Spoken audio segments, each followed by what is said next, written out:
Young Turks, Cenk, Uygur, and Kasparian with you guys. For those of you watching live, sorry about the delay. We had a technical issue. Hopefully, we'll be back in the studio tomorrow. All right, having gotten that out of the way, gigantic news in a lot of fronts, including a very dramatic and disturbing story that we start with. Anna. Right. Well, the Stop the Steal organizer, known as Ali Alexander, has now admitted to asking teenage boys for naked pictures and also sending inappropriate text messages to these teenage boys. Now, he posted a statement about his behavior and how he has been battling with same-sex attraction, which same-sex attraction is not a problem. Being a 32-year-old male who sends inappropriate sexual messages to teenage boys is a problem. Now, Alexander has identified as bisexual in the past, but before we get to his admission and his official statement, we should get to the specific allegations. Now, rumors about Alexander's alleged sexual behavior, according to the Daily Beast, toward younger men have circulated in conservative online circles since at least 2015. But they reached a new level late last month after Milo Yiannopoulos turned on Alexander after Alexander and Nick Fuentes pushed him out of a potentially lucrative position in Kanye West's nascent presidential campaign. So it's really important to keep in mind that the source of this comes from Milo Yiannopoulos, someone who I do not trust. However, the formerly teenage boys in question have come forward, and we're gonna give you the details of what they have to say. Now, Milo started releasing video interviews and other evidence meant to prove that Alexander sexually propositioned both adult men, again, not a problem, in their 20s, and at least 2 teenagers, which absolutely is a problem and against the law. Now, he claims he has even more damaging videos to release about Ali Alexander and Nick Fuentes in the coming days and weeks. Yiannopoulos claims that he's releasing the videos because Ali Alexander and Fuentes, again, dropped his name in order to entice young men, in this case, teenage boys. So in 2017, here's one example. Aiden Duncan, a 15-year-old boy in Colorado, interested in right-wing politics, sent Alexander nude photos after the MAGA activists asked him for them, according to an account Duncan gave in a March 2023 podcast appearance. Alexander responded with the face with heart eyes emoji and also asked the teen which app Alexander should use to send him money. At that time, Duncan was a high school sophomore just starting out in politics, while Alexander was a 32-year-old. He said that he would share his connections with Duncan as long as the teenager met certain preconditions, including secrecy. In a September 4th, 2017 exchange, for instance, about an upcoming trip Alexander was planning, Alexander purportedly told Duncan he would introduce the teenager to Yiannopoulos and speculated about whether the boy would be Alexander's arm candy and suggested the boy would have to be entertaining. I've got more details, Cenk. What are your thoughts so far? Yeah, there's 2 significant silver linings in this otherwise horrific story. So number 1, the clout wars have begun on the right wing. So Milo says that he's outing them because they use his name. Total nonsense. Milo's outing them because he wants clout and he wants recognition and he wants to be back in the good graces of mainstream media, and he's leaking this to mainstream media, and he's trying to get above those 2 within right-wing circles. And we see this on the left all the time. You just flame your own side for clout. So flame away, Milo. You're pretty good at it. So I love that he's attacking Republicans. I hope they just shred each other to bits. Second of all, of course, the biggest silver lining in this story is we told you. Guys who are on the right wing claiming that everybody else is groomers, doing projection, the overwhelming majority of the time. So look, everybody make their own call on it, but when I see a right wing screaming groomer or pedophile, in my mind, I think to myself, that guy's got a 90% chance of being into kids, 90%. Now that's not a scientific fact, but obviously, and I'm telling you that what goes through my mind, and here we are with the billionth confirmation in a row. I mean, especially if the groomer narrative is really the branding that the individual has decided to take on. If that's mostly what they talk about, they're obsessively focusing on that issue. I start to wonder what the real driver is right now. There's more details on Ali Alexander's communications with Duncan. Again, at the time he was a sophomore in high school. So one of the preconditions was secrecy for obvious reasons, but there were other preconditions as well. So an updated series of screenshots show Alexander laying out rules, many of them stressing secrecy. And again, the sort of quid pro quo relationship that you would expect from abusive people. So Alexander had grown frustrated in May of 2019, claiming that the still underage Duncan wouldn't send him good masturbation material. According to the screenshots, used different wording. "You don't even send me videos anymore," Alexander wrote. Now, Duncan is just 21 years old today and has since become a pretty high profile member of Nick Fuentes's pretty racist America First movement. But remember, Milo claims that he has some damning evidence against Nick Fuentes as well. He just hasn't released it yet. Duncan says he believes that Fuentes knew about the rumors about Alexander's alleged solicitation of nude photos, but it wasn't just Duncan. There's another 17-year-old involved in this story. So he started messaging a 17-year-old named Lance Johnston as well in the summer of 2019. And Johnston is the person who came forward with this. The teen was a rising star on conservative TikTok. Now, in July of 2019, according to the reports, a 34-year-old Alexander used the eggplant emoji, which is oftentimes used as a substitute for male genitalia, to ask the teenager for a picture of his penis. So the screenshot said this: "Show me your eggplant emoji," Alexander wrote according to the messages. And the teen responded, "What's that?" And then Alexander wrote back, "Oh my God." And then he basically made it clear, I'm asking for a photo of your penis. Johnson says at that point he refused, but quickly blocked Alexander. Now, over the weekend, Nick Fuentes said he disavowed Alexander's actions and called him gross, but somehow also made it about him. Fuentes added, "The real victim in this entire saga is me." In a self-pitying post, he referred to himself as an incel. "Sounds like everybody involved got what they wanted," Fuentes wrote, "except me, who is now somehow being blamed for things I had nothing to do with." So I'm about to get to the statement that Alexander has issued in response to the story. Before I do so, Cenk, thoughts on the second teenager? Yeah, so look, I'm gonna read one of our YouTube members' comments because it's relevant to what I was gonna say. Gary Cooper wrote in, "What kind of a political organization asks you for nude pictures? I've dealt with some pretty sketchy groups, but none of them did that." That's right. On the left, that would never, ever, ever be tolerated. They would be outed in a second and they'd be fired and never hired again.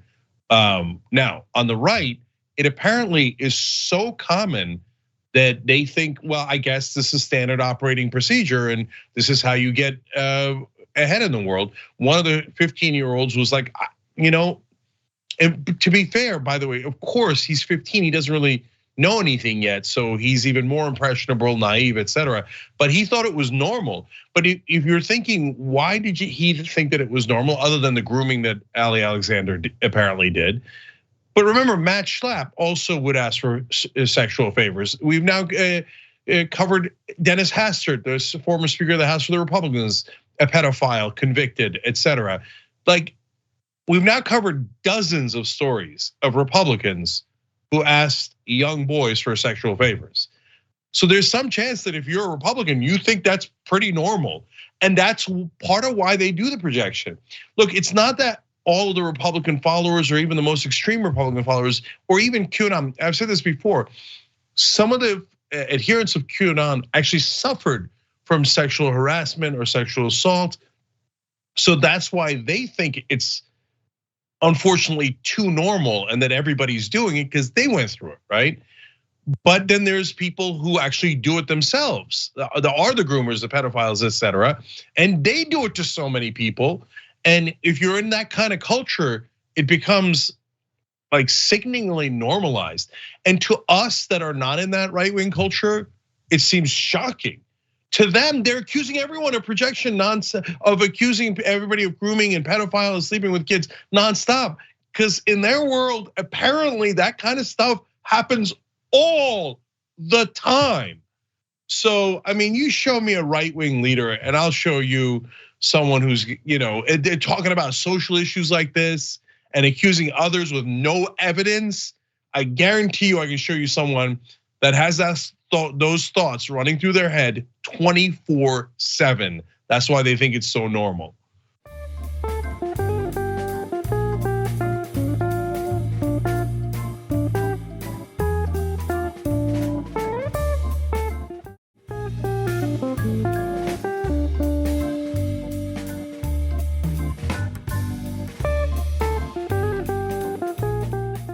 Alexander has released a statement about this, as I mentioned multiple times. I want to get into that statement now, starting with this. He wrote, "This is too gay.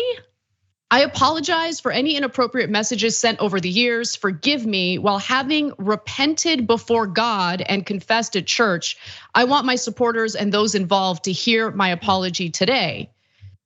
Look, I mean, when we're talking about soliciting pornography from minors, it isn't about sinning, it's about breaking the law. This isn't a problem having to do with being too gay. There's nothing wrong with being gay. There's everything wrong with being, again, a 32-year-old man who is soliciting nude images from underage boys. And that is what happened here, allegedly. It seems like he's admitting to it to some extent, but he claims that no laws were broken.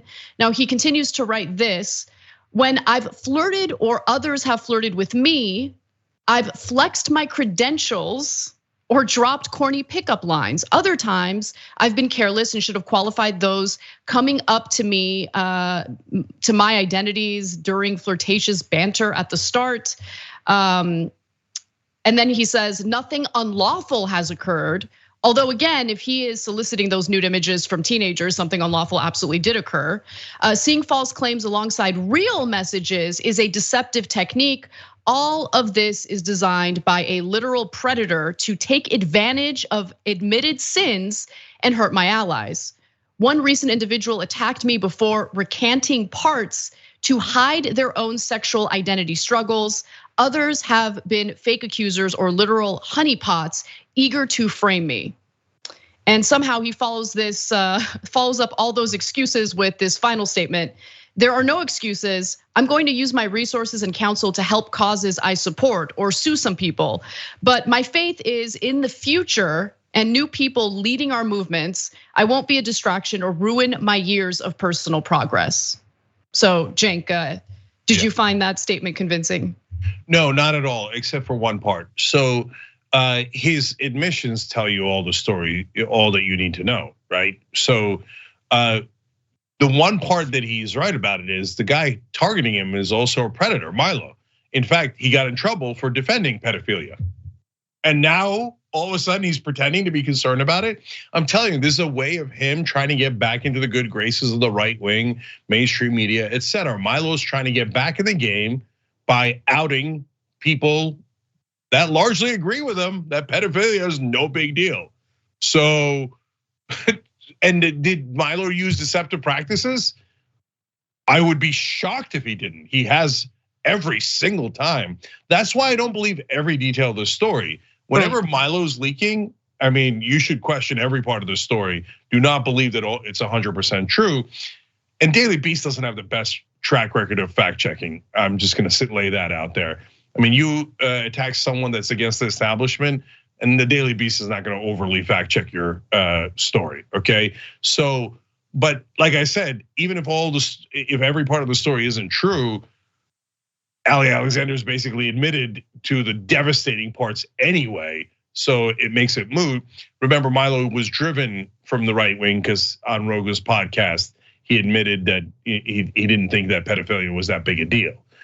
So look, I'll say one last thing about this. Part of the reason why the Alexanders and the Milos, et cetera, all flock to the right wing is it seems kind of ironic, right? These are the guys who are saying, "Oh my God, we hate gay people, we hate pedophiles, we hate groomers, et cetera," and yet these people rush over to the right wing. Why? Because when you do something terrible, the only people in the country that'll protect you are the right wing. All you have to say is, I hate the libs. I mean, this is Ali Alexander is maybe the main organizer of January 6th.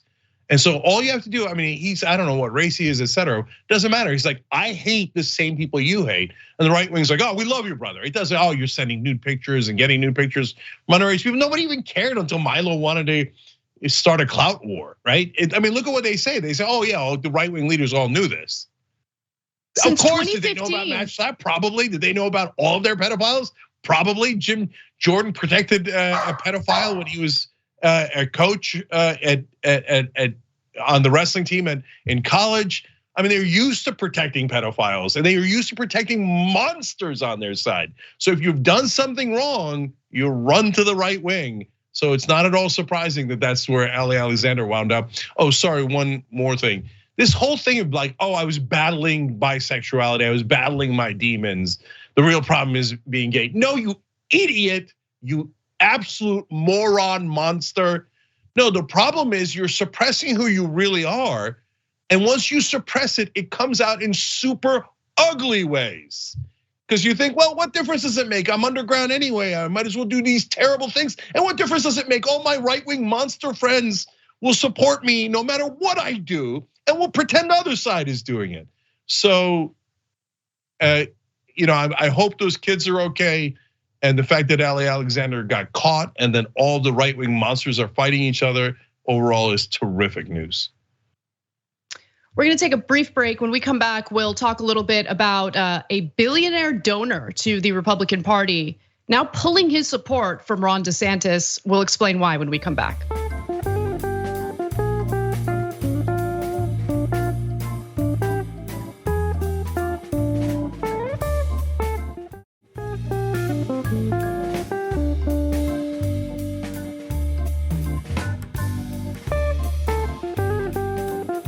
All right, back on TYT, Cenk and Anna with you guys. And Chris Birch gifted a whole bunch of memberships on YouTube as usual, 5 of them. And Croker47 just became a member by hitting the join button below the video. Thank you guys, we really appreciate it. You make the show possible. Casper. Well, there's an interesting development when it comes to a billionaire Republican donor who previously supported Ron DeSantis, but things have changed. Let's talk a little bit about that. Florida Governor Ron DeSantis has been abandoned by a top Republican billionaire donor who thinks that the Florida governor has just gotten a little too extreme in the state of Florida with things like book bans and restrictions on abortion. Now, the governor has just signed a fetal heartbeat bill in Florida, which would essentially ban abortions past 6 weeks, meaning all abortions would be banned because most women don't know they're pregnant at that point. Now, the donor who has turned his back on DeSantis is Thomas Peterfy. And he said that he and a bunch of his friends are putting pause on supporting DeSantis over these extremist policies. He told the Financial Times, quote, "I have put myself on hold. Because of his stance on abortion and book burning, myself and a bunch of friends are holding our powder dry." Which I gotta be honest is pretty surprising, Cenk, because when I think of Republican donors, they tend to support the types of policies that DeSantis has championed. They also tend to, of course, love corporate tax cuts for the rich in general. They also love deregulation of companies. You would also think that maybe what's really motivating Peterfy here is the attacks on Disney, since it is a corporation, and Ron DeSantis has been pretty vicious against Disney because Disney had the audacity to speak out against the Don't Say Gay bill. But the fact of the matter is, Peterfy is against what Disney had to say and believes that corporations should basically shut their mouths when it comes to these controversial political issues. So before I get to more details, what are your thoughts on this? Yeah, I'm kind of amazed by this story too. There's a couple of different takes here, but first, so he didn't know that the Republican nominee is going to be extreme on social issues. That's the amazing part, and I genuinely believe he didn't know. And the reason for that is that people in the establishment say stuff like that all the time. Like, I think the people that live in DC, I'm not joking, are the most clueless people about politics in the whole country. So like, just this is a rando one, but Kara Swisher, who's like a really well-known digital journalist, and is a good journalist, asked Jen Psaki, hey, how come you haven't had any Republicans on your MSNBC show yet? Like, why? Would have Jen Psaki having conversation with Republicans help the country? Would it edify anything? Everybody in the establishment still thinks that Republicans are sane. Republican politicians aren't sane. They all believe the most extreme social issues, except a couple of exceptions. That's why those exceptions like Nancy Mace, etc., are constantly in the news. Like, oh, a Republican that doesn't hate gay people and that doesn't want to take away all rights from women. That's like a giant news event, right? But yet the establishment doesn't get that at all. It's apparently huge news to this enormous Republican donor. Right, so let me just clarify a few things. So this Republican donor is based out of Florida, not Washington. I don't know why he's so in the dark about the extreme position, social positions that Republicans like Ron DeSantis have taken. And maybe it's because of the fact that if you happen to be a billionaire, some of these social issues really have no impact on your life. You have the resources to kind of find loopholes to these types of restrictive policies. But the other thing is, if you've had your head down and you're not really focusing on what I believe both parties have been up to in recent years, you might not be privy to the fact that both parties, because of the corruption that of course Peter Fee is part of, have kind of moved away from economic issues and have focused heavily on culture war related issues. And if that is what you're campaigning on, you're going to become more and more extreme each election cycle because that's all you're gonna lean into. And that's certainly what I see happening with Republicans like Ron DeSantis. And I think it's starting to get to a point where not only do ordinary Americans find these policies appalling and against our constitutional rights, like book bans are ridiculous, right? But they're starting to question whether the Republican Party really needs to focus on becoming a little more moderate when it comes to these issues. It's become more of a liability in election cycles. For instance, the midterm elections, the abortion policies didn't play so well for Republicans. Yeah, so look, at least two more things about that. I think the reason why a lot of these powerful people, whether they live specifically in the city of Washington, DC or elsewhere, haven't gotten the memo is because they probably watch mainstream media, and mainstream media will tell you Trump is awful and terrible, etc., but will treat other Republicans with incredible credulity. Like, yes, they're legitimate people having honest conversations, and they're just such good people. These Democrats in power and the Republicans in power are such decent, wonderful people. And that's why, like, when you find out, oh, no, they hate gay people, they want to strip women of all their rights. Like, to us, that's the least surprising news we've ever heard in our entire lives. But to people who watch mainstream media, they're probably a little, I know it seems unbelievable, but at this late date, they're probably surprised by that. This guy's ready to give a bushel of money to DeSantis. He's like, he doesn't like gay people? That's like news to him. Come on, mainstream media. Please stop lying to protect Republicans. Jesus Christ. Okay, and look at this, every oligarch is a news story. Oh, one of the oligarchs has decided not to support DeSantis. And by the way, it should be a news story because the oligarchs decide elections. But the news stories never say, oh, by the way, the oligarchs decide elections and he's one of like about 200 actual voters in the country and the rest of you are irrelevant. But I'm glad at least they're covering it. But most importantly, Anna, the deal is fraying, the core deal for the GOP. So the deal was, look, we bring tons of people into the Republican Party with social issues. Oh, Southern strategy, black people shouldn't have the same rights, ballot measures against gay marriage, etc. And you come in and we don't actually do any of that stuff. We just pass tax cuts for the rich. Come for the racism, come for the sexism, stay for the tax cuts. But now that they actually did end abortion, a lot of those donors just care about the tax cuts. They're not that extreme on social issues. And they're like, oh, that's discomforting. It might affect my daughters and my sons and my wife. Now all of a sudden I'm uncomfortable with this deal. Well, I mean, that's definitely your fault because that's the deal you launched to get your tax cuts.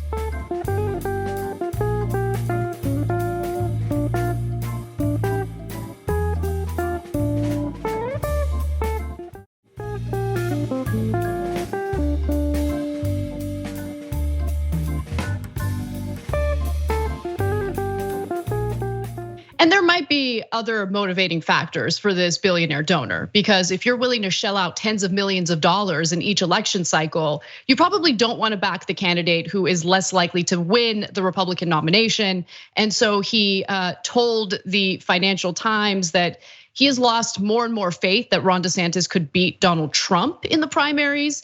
So Peter Fee said he no longer believed that DeSantis had the same odds to unseat Trump in the Republican primary than he did at the start of the year. DeSantis seems to have lost some momentum. So that could be one of the main reasons, but he's not emphasizing that as much as his alleged concerns about the more extreme social policies that DeSantis has passed in Florida. And as recently as January, Peter Fee did tell the Financial Times that he was in fact backing DeSantis and was looking forward to supporting his presidential bid. But now things have changed. He also tells the Financial Times, quote, I am more reluctant to back him, meaning DeSantis. We are waiting to see who among the primary candidates is most likely to be able to win the general and then put all of our firepower behind him. And the firepower that he's referring to is literally millions of dollars. So for instance, back in the 2022 midterm election cycle, Peter Fee gave $7.7 million to individual Republicans' campaigns and to conservative political action committees, up from $7.2 million in 2020, according to Open Secrets. Republican donors also have a lot of money to burn. So just to give you a sense of how wealthy Peter Fee is, he was actually the richest man in Florida with an estimated net worth of $26 billion, according to Forbes. The title, though, now belongs to Citadel founder Ken Griffin, worth $35 billion, who relocated from Chicago to Florida last year for tax reasons in 2022. Oh, for tax reasons, because of course, I mean, God forbid his $35 billion is impacted at all by having to pay a little bit in taxes. But anyway, he relocated from Chicago to Florida. And in 2022, Griffin donated, I can't even believe this figure, $73 million to conservative campaigns, the most of any contributor. So when it comes to the right wing, the one benefit that they do have is these billionaire donors. I mean, there is, I think, one billionaire donor I can think of that tends to donate to Democratic politicians, and that happens to be George Soros. But fact of the matter is, there's just this handful of incredibly wealthy Republican donors who can really make or break elections. And when Peter Fee and other billionaire donors like him speak, the establishment, the Republican establishment, definitely listens. And by the way, one final thing I'll mention, during the 2015 Republican primaries, he was supportive of Ted Cruz. He said that Ted Cruz was probably the smartest person running in the Republican primary, and that even though personally, I do not believe that abortion is something that should be prohibited, and I do not believe we should not care about the environment. Nevertheless, I think Ted has the qualities. He definitely has a shot. Oops. Yeah. So look, that's actually what I was gonna end on, Anna. Like, don't get it twisted. This guy is not a good guy. And he's not right on any of the social issues. And even if he is right on abortion and gay rights or whatever, he doesn't act that way. He gives $70 million to the party, or that was Griffin, but he gives tens of millions of dollars to the party that has passed over 600 laws against LGBTQ individuals across the country in the last 5 years. So if you give money to Republicans who pass hate legislation, don't tell me you're for gay rights, because you're not. And so if you just woke up to one of them being against gay rights, congrats, you figured out the tip of the iceberg. All of them are against it. All of them. They didn't pass 600 some odd bills by accident. The Democrats passed 0 of those hate bills. The Republicans passed hundreds of them. So please stop pretending, everybody, and I'm mainly saying to mainstream media, stop pretending that the Republican politicians aren't the party of hate. They don't pass these bills because they, oh golly gee, did we pick another group to hate on? What a coincidence, 50 years running. Oh, did we build a whole strategy around it called the Southern Strategy? And then we created a thing called wedge issues and said, come on guys, come on. They're the hateful party. If you don't know that, you're an idiot. Or like this guy, you're trying super hard not to know. You gave most of your money to Ted Cruz because you care about what, social issues on the left? No, you care about tax cuts 10 billion times more than you care about any social issues. So, okay, Mr. Oligarch grew a tiny bit of a conscience when he now thinks Ron DeSantis is gonna lose. I give him no cookies at all. And press, figure out that these guys are running the country and start doing all of your news stories about them, because the politicians are irrelevant servants. It's the donors that actually rule us. When we come back from the break, Ron DeSantis, or at least super PAC supporting him, has started taking some pretty serious jabs at Donald Trump in the form of campaign ads. We'll show you some of those ads when we return. Don't miss it.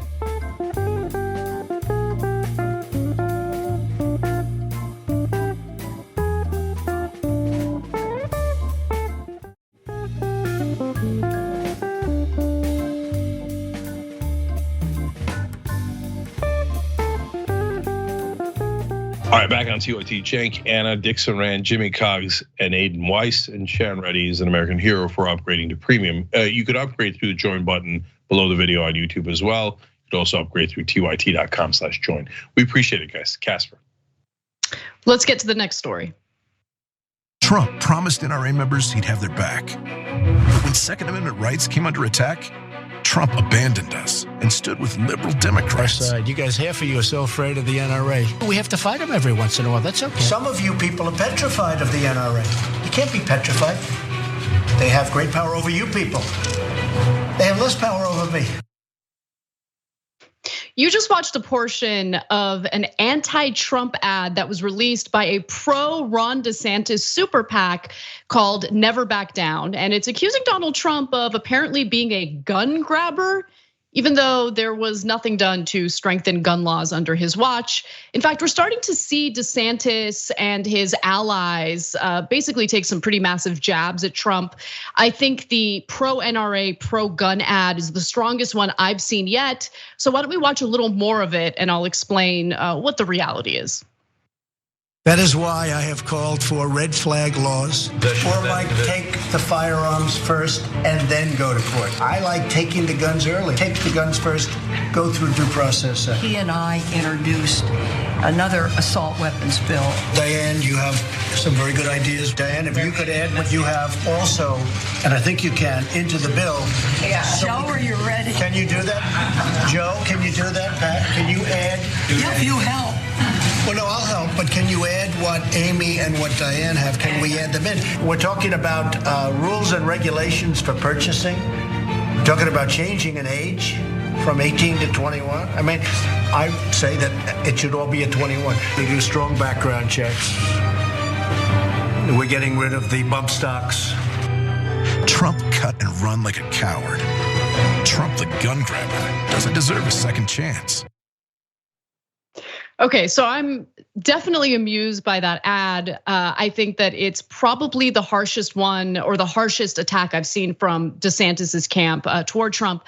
But I'm wondering if it's really gonna land, because just this past weekend, Donald Trump was one of the keynote speakers at the NRA conference where he just parroted all sorts of typical right-wing pro-gun talking points in response to the insane amount of gun violence we've been experiencing in the country recently. So whether it's a harsh ad or not doesn't really matter. What really matters is whether it is going to land with the Republican base of voters. And I'm curious what you think about that, Cenk. Yeah, well, I'm kind of split on it, Anna, because in the beginning they kind of screwed it up because they're having Trump say like, "Oh, you guys all work for the NRA, but I don't. I'll challenge them." Right. Even if you're a right winger, that sounds strong. I mean, it's total nonsense. We're going to show to you in a second that Trump was completely lying about that. I know that comes as a giant surprise, right? But he did not challenge the NRA, and the way that he backed down is hilarious. So we'll get to that in a minute. But the part where they call him a coward at the end, that was good. And I don't know if anybody remembers this, but I would remember saying, why don't the Democrats use the video of Donald Trump getting spooked when he thought there was a guy who was gonna rush the podium and he looked so scared. And they boom, DeSantis, first ad out of the gate. has that at the end where he goes, look, when he thinks somebody's going, look that Trump has. Yeah, that's called politics. But Democrats are going, I don't know if we could use that. Just hit him already. Look, I'll give DeSantis the credit for this. They're coming out swinging harder than I would have expected. I mean, calling him a gun grabber, that's not bad, right? He grabs him by the gun. You know, if you're a celebrity, they let you get away with it. Oh my God, that's pretty hilarious. So let's get to the reality though, because while Trump did in fact make those pro-gun reform statements, he was immediately reminded of who signed some of his checks, and that's the NRA and the gun lobby. So back in 2019, after the terrible mass shooting that took place at a Walmart in El Paso, Texas, Trump started coming out with some pretty sensible proposals in regard to gun reform. So he changed his mind pretty quickly after Wayne LaPierre, who's the head of the NRA, gave him a little phone call. They had a 30-minute phone call.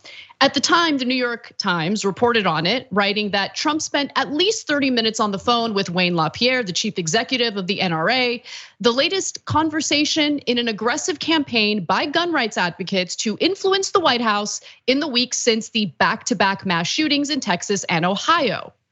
Now, this is where it gets good, because it's always about the money, and it's important for you guys to remember that.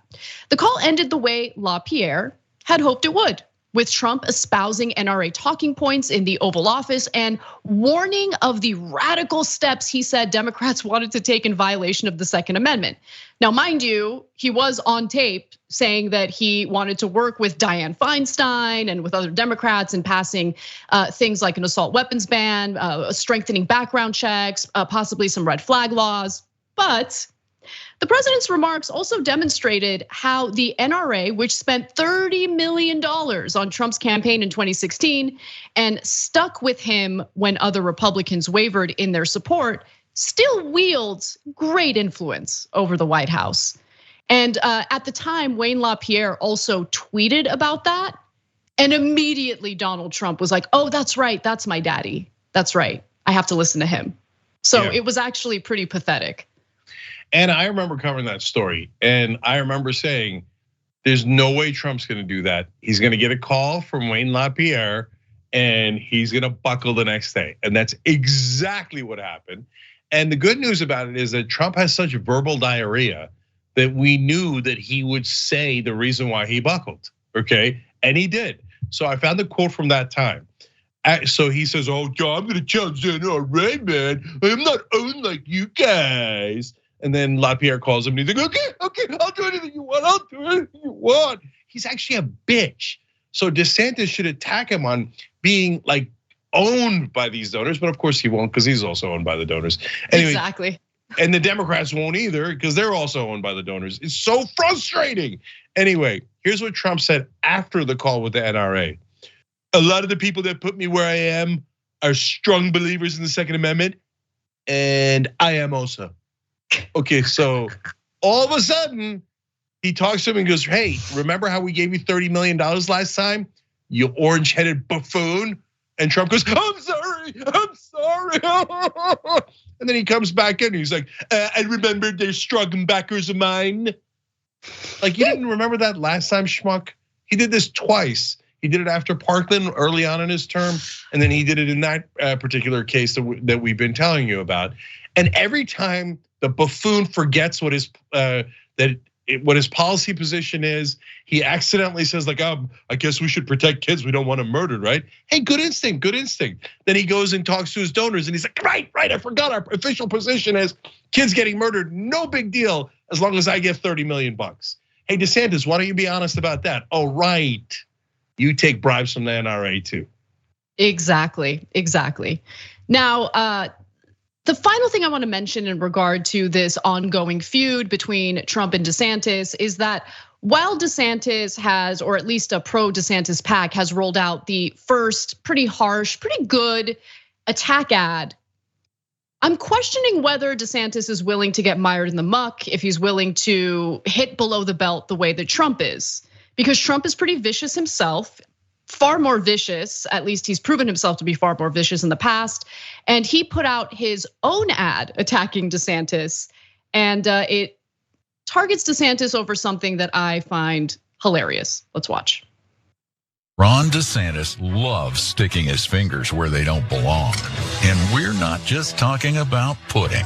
DeSantis has his dirty fingers all over senior entitlements, like cutting Medicare, slashing Social Security, even raising our retirement age. Tell Ron DeSantis to keep his pudding fingers off our money. Oh, and somebody get this man a spoon. No, come on. Cenk, that was perfect. It was so perfect. It had this like gross imagery that like causes this like visceral, like just this disgust. And it hits DeSantis on something substantive, which is those incredibly popular social spending programs.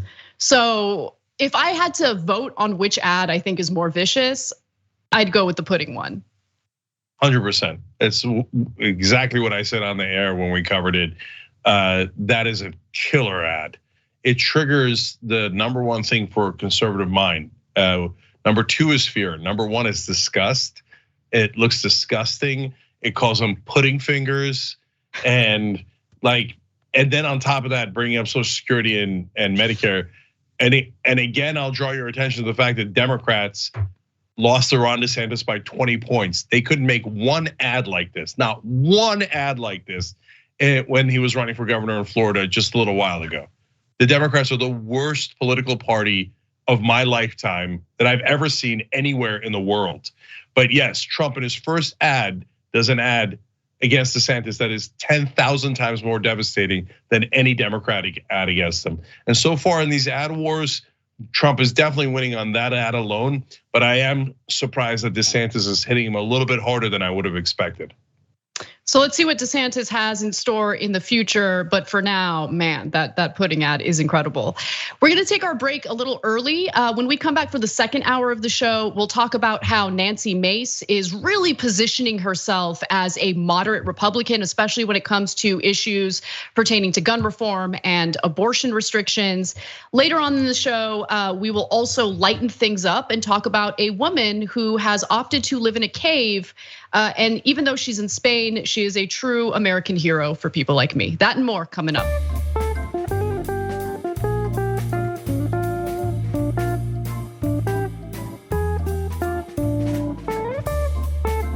Thanks for listening to the full episode of The Young Turks. Support our work, listen ad-free, access members-only bonus content, and more by subscribing to Apple Podcasts at apple.co/TYT.